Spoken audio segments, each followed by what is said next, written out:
Hello there, everybody. It's a cool but a beautiful Tuesday morning, which means it's Testy Tuesday time. All right, here it is, your Testy Tuesday. Did you get that? Okay, well, I'll go over it and maybe give you a few more hints as to what's going on here.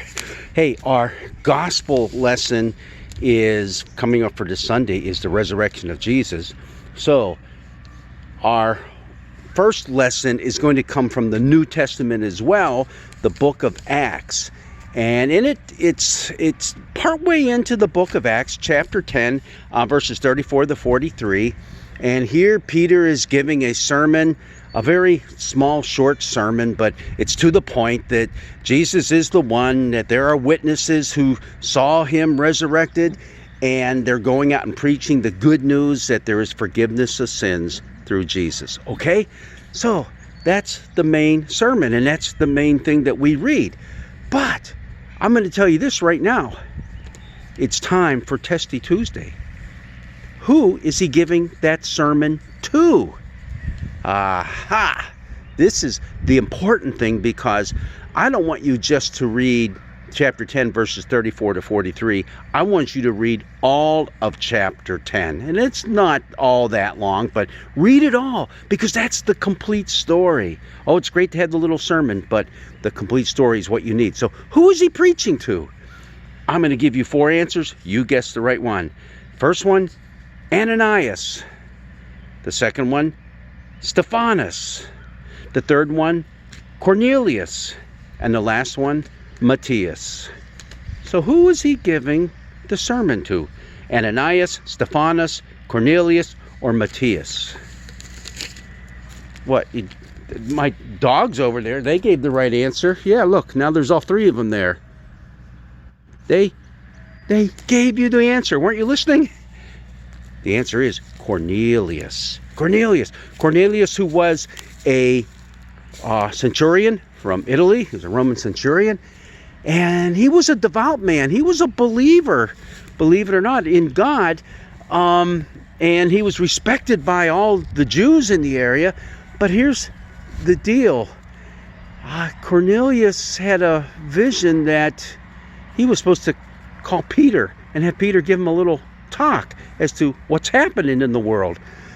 At the same time, Peter's having this vision.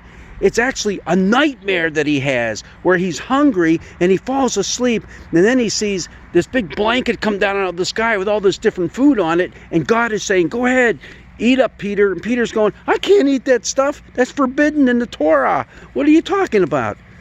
And it's a little eye-awakening thing for Peter that the gospel message goes out to everyone, not just the Jews and not just the occasional Gentile here and there, but everybody. So that's the background of the story. So Peter goes and meets with Cornelius. In the meantime, Cornelius invites all his family and friends to come to listen to Peter. Peter gives this real short sermon, and guess what happens? They all believe. They believe that Jesus is risen from the dead, and they're filled with the Holy Spirit.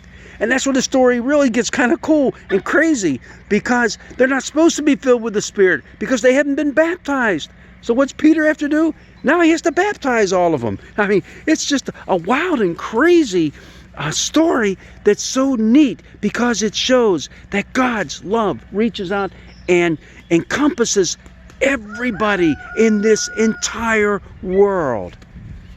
And it also has a thing, I think, to teach us who are in the church that sometimes God operates outside of the boundaries that we have established with our rules and regulations on how God is supposed to operate. Because these people were not supposed to be filled with the Spirit because they hadn't been water baptized. Yeah, you know, we got a thing or two yet to learn in our walk of faith. But what a wonderful story. It's going to be the first lesson that we read in church this coming Easter Sunday. But just remember, we don't have the background. All we're going to hear is Peter's very quaint and short and sweet sermon. Probably the kinds you'd like me to start giving, right? Okay, That's all we hear. We don't know the background behind why he went there in the first place, and then what happens afterwards. That would be the afterground.